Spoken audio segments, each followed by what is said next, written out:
بسم اللہ الرحمن الرحیم۔ السلام علیکم پیارے بچوں، کیسے ہو؟ گریڈ 8 آج ہم مولانا محمد حسین آزاد کے بارے میں پڑھیں گے، جو ان کا ولادت 1830 ہے اور وفات جو ہے وہ 1910 ہے۔ آپ لوگ صفحہ نمبر 27 نکالیں۔ آج ہم محمد حسین آزاد کی حالات زندگی جو ہے وہ پڑھیں گے۔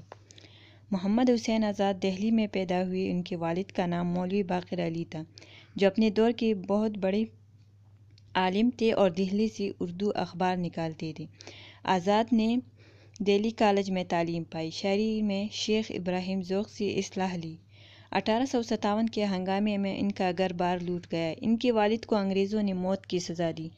آزاد چپتے چپاتے لاہور پہنچ گئے۔ جب عام معافی کا اعلان ہو گیا تو انہیں محکمہ تعلیم میں ملازمت مل گئی۔ گورنمنٹ کالج لاہور میں پروفیسر رہے۔ درسی کتابیں لکھنے کا کام ان کے سپرد ہوا۔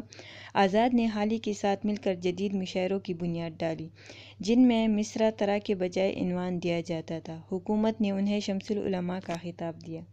آزاد کو اردو ادب میں ایک منفرد انشا پرداز کی حیثیت حاصل ہے۔ انہوں نے جس وقت نثر لکھنی شروع کی، اس وقت ان کے سامنے نثر کے دو نمونے تھے۔ ایک پرتکلف اور مشکل عبارتوں والی قدیم نثر تھی، تو دوسری طرف غالب اور سر سید کی سلیس اور سادہ نثر، یعنی ایک طرف بہت زیادہ مشکل نثر تھا اور دوسری طرف بالکل سادہ اور آسان تھا، جس میں مقصدیت کو بنیادی حیثیت حاصل تھی۔ آزاد نے ان دونوں نمونوں سے فائدہ اٹھاتے ہوئے اپنے لیے ایک نئی راہ نکالی۔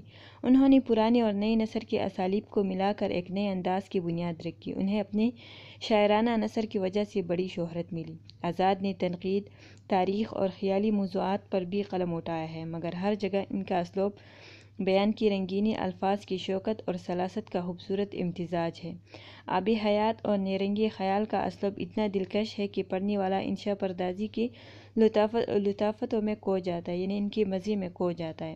جب وہ کسی خیالی موضوع پر قلم اٹھاتے ہیں تو ان کا قلم موتی اگلتا اور پھول برساتا چلا جاتا ہے۔ آزاد الفاظ کے جادوگر ہے۔ وہ لمبے لمبے فقرے لکھنے سے گریز کرتے ہیں۔ ان کے اہم تصانیف یہ ہے: آب حیات، دربار اکبری، نیرنگ خیال، سخن دان فارس، نگارستان فارس، قصص ہند، یہ ان کی تصانیف ہے۔ یعنی محمد حسین آزاد کو حکومت کی طرف سے شمس العلماء کا خطاب بھی دیا گیا، یعنی انہوں نے حالی کے ساتھ مل کر جدید مشاعروں کی بنیاد ڈالی تھی۔ حالی جو ہے انہوں نے جو مشکل عبارت تھی اور جو آسان عبارت تھی، انہوں نے جن کو مقصدیت حاصل تھی، تو ان کو ملا کر انہوں نے ایک نئے انداز کی بنیاد رکھی۔ آزاد جو ہے وہ لمبی لمبی فقرے لکھنے سے گریز کرتے ہیں، یعنی وہ آسان اور چھوٹی فقرے لکھنے کے عادی تھے۔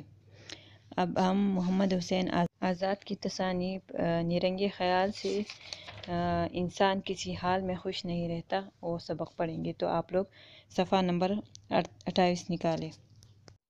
سقراط حکیم نے کیا خوب لطیفہ کہا ہے کہ اگر تمام اہل دنیا کی مصیبتیں ایک جگہ لا کر ڈھیر کر دے، یعنی سب ایک جگہ جمع کر دے اور پھر سب کو برابر بانٹ دے، تو جو لوگ اب اپنے بد نصیب سمجھ رہے ہیں، اپنے آپ کو بد نصیب سمجھ رہے، وہ اس تقسیم کو مصیبت اور پہلی مصیبت کو غنیمت سمجھیں گے۔ ایک اور حکیم اس لطیفے کے مضمون کو اور بھی بالاتر لے گیا ہے۔ وہ کہتا ہے کہ اگر ہم اپنی مصیبتوں کو آپس میں بدل بھی سکتے تو پھر ہر شخص اپنی پہلی ہی مصیبت کو اچھا سمجھتا۔ میں ان دونوں خیالوں کو وسعت دے رہا تھا اور بے فکری کی تکیے سے لگا بیٹھا تھا کہ نیند آ گئی۔ خواب میں دیکھتا ہوں کہ سلطان افلاک کے دربار سے ایک اشتہار جاری ہوا ہے۔ سلطان افلاک مطلب آسمانوں کا بادشاہ، مراد ہے اللہ تعالیٰ۔ خلاصہ جس کا یہ ہے کہ تمام اہل عالم اپنے اپنے رنج و الم اور مصائب و تکالیف کو لائے اور ایک جگہ ڈھیر لگائے۔ چنانچہ اس مطلب کے لیے ایک میدان خیال سے بھی زیادہ وسیع تھا۔ تجویز ہوا اور لوگ آنا شروع ہوئی۔ میں بیچوں بیچ کھڑا تھا اور ان کے تماشے کا لطف اٹھا رہا تھا۔ دیکھتا تھا کہ ایک کے بعد ایک آتا ہے اور اپنا بوجھ سر سے پھینک جاتا ہے، لیکن جو بوجھ گرتا ہے مقدار میں اور بھی بڑا ہوتا جاتا ہے، یہاں تک کہ وہ مصیبتوں کا پہاڑ بادلوں سے بھی اونچا ہو گیا۔ ایک شخص سوکھا سہما دبلاپے کے مارے فقط ہوا کی حالت ہو رہا تھا۔ اس انباء میں نہایت چالاکی اور پھرتی سے پھر رہا تھا۔ انباء مطلب اس ڈیر میں، اس ہجوم میں۔ اس کے ہاتھ میں ایک آئینہ تھا جس میں دیکھنے سے شکل نہایت بڑی معلوم ہونے